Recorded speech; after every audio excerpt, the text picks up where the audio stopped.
Vacuuming.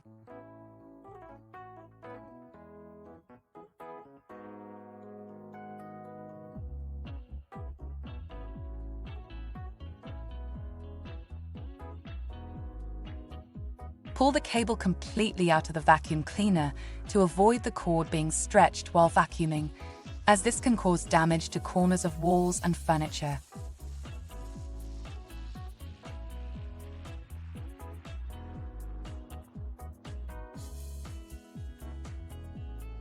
Insert the plug into the socket.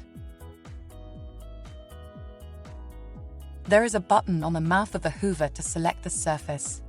Make sure it is always in the right position, carpet or hard floor.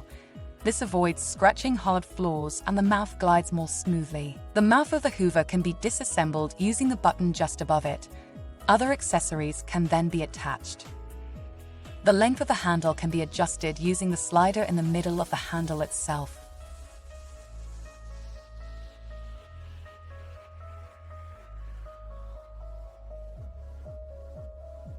The handle can also be removed completely by pressing the button at the top of the handle. It too can be fitted with a brush or other accessories.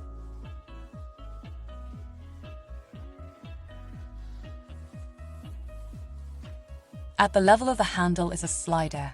If the vacuum suction is too hard, it helps to open the slider.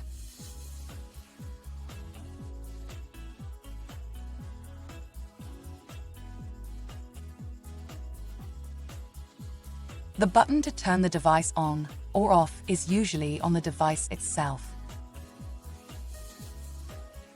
Always vacuum in lanes, walking forwards and backwards.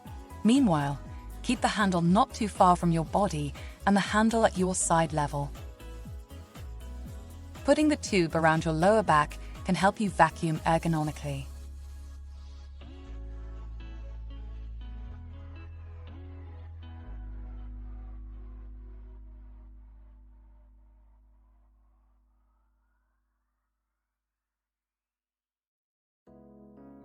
Always move small furniture and objects and vacuum under sofa, bed, and other furniture.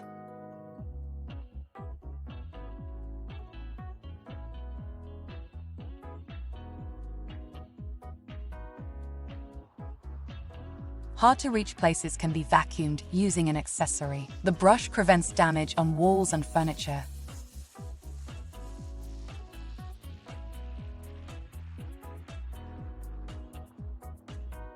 To vacuum carpet, put the mouth in the right position and open the slider if necessary.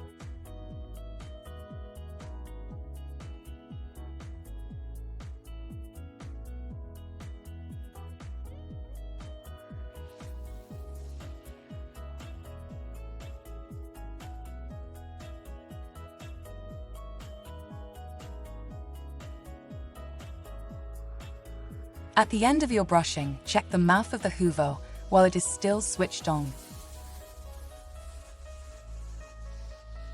Now the plug can be inserted back into the Hoover using the button on the unit.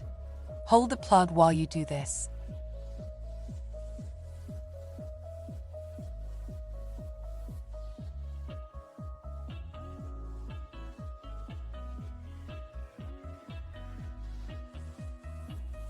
Agree with your customer who will empty the reservoir or vacuum bag.